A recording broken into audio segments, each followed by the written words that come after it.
16 বছর পর পাবো সেই অনুভূতিটা বলতে পারতেছি না। এতটা ভালো লাগতেছে, এতটা খুশি লাগতেছে যে বলতে পারতেছি না। হাজব্যান্ডকে সাক্ষী দেওয়ার কথা বলছিল, তোমার হাজব্যান্ড বলছে যে আমি কার বিরুদ্ধে সাক্ষী দিব, আমার জন্য এতগুলো লোকের ক্ষতি হয়ে যাবে, দরকার নেই, আমি নিজে মরি তো একাই মরি, আমি কারোর জন্য সাক্ষী দিতে পারবো না। আজকে আমাদের কষ্ট নাই, আজকে ঈদের মতো খুশি লাগতেছে, তাই না? ঈদের থেকেও ভালো লাগতেছে। মানে কেমন লাগছে সেটা আসলে ভাষায় প্রকাশ করার মতো না। মানে আনন্দটা কিভাবে কি করবো বুঝে উঠতে পারতেছি না, যে এত দীর্ঘ 16 বছরের অপেক্ষা মানে সহ্য করার মতো না, মানে ভাষা প্রকাশ করার মতো না যে আমাদের ভিতরটা কেমন লাগতেছে।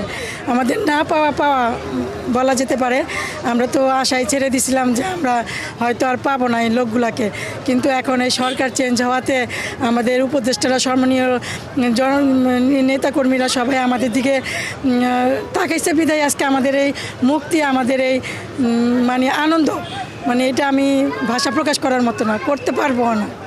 কি পদে ছিলেন? উনি নায়ক ছিল। আচ্ছা, কিভাবে উনি ধরা পড়লেন কেন? ওটা আমার হাজব্যান্ড একজন সৈনিক ছিল, আমার হাজব্যান্ডকে সাক্ষী দেওয়ার কথা বলছিল, তোমার হাজব্যান্ড বলছে যে আমি কার বিরুদ্ধে সাক্ষী দিব, আমার জন্য এতগুলো লোকের ক্ষতি হয়ে যাবে, দরকার নেই, আমি নিজে মরি তো একাই মরি, আমি কারোর জন্য সাক্ষী দিতে পারবো না। আমার মেয়ের জামাই। জামাই কেমন লাগছে? ভালো লাগছে, খুশি লাগছে। আরবি বিটাররা আছে, হারা যে মুক্তি পায়, আরবি আমরা খুশি পাবো। কতদিন ধরে উনি বন্দী ছিলেন? 16 বছর 16 বছর। এটা 16 বছর। অনেক ভালো লাগতেছে। আর 16 বছর পর ভাই আসবে, আমার এই বড় ভাই বাবার মতো। আমরা 7 ভাই বোন, 4 বোন 3 ভাই, আমার এই ভাই সবচেয়ে বড়। আমাদের কোলে পিঠে করে এই ভাই আমাদের মানুষ করছে। 250-টিরও বেশি ডিজাইন অপশন নিয়ে ওয়ালটন স্মার্ট ফ্রিজ, বোঝে আপনার প্রয়োজন। আজকে 16 বছর ধরে ভাইকে মিস করতেছি। অনেক বছর, 16 বছর পর পাবো সেই অনুভূতিটা বলতে পারতেছি না। এতটা ভালো লাগতেছে, এতটা খুশি লাগতেছে যে বলতে পারতেছি না। আমি পাবো, আমার মা, বুড়া মা আছে এখনো, প্রতীক্ষায় বসে রয়েছে ছেলে কখন আসবে। আমার হাজবেন্ড আছে ভিতরে জেলখানায় 16 বছর ধরে।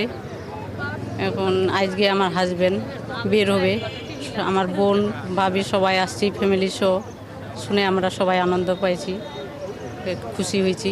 সবাই মিলে আমরা আমার হাজবেন্ডকে আজকে বাসায় নিয়ে যাব। উনি বিডিআর এর কি পদে ছিলেন? সিপাহী পদে। ওনার বিরুদ্ধে আসলে কি অভিযোগ ছিল? কোন অভিযোগে উনি বন্দী ছিলেন? ও হত্যার কোনো অভিযোগ ছিল না, নির্দোষী জেলখানায় রাখছে, এখন নির্দোষী খালাস পাইছে, আজকে মানে জামিন হয়েছে, আজকে বের হবে, আমরা সবাই নিয়ে যাব। কেমন লাগছে? আমাদেরকে আজকে ভালোই লাগছে, আনন্দ পাইছি। 16 বছরের কষ্ট আজকে আমরা অনুভূতি করতে পারছি, যে কষ্টটা আজকে আমাদের মনে হচ্ছে আজকে আমাদের কষ্ট নাই, এটুকুই আমাদের। আজকে ঈদের মতো খুশি লাগতেছে, তাই না? ঈদের থেকেও ভালো লাগতেছে। আল্লাহ সবারে মুক্তি করুক।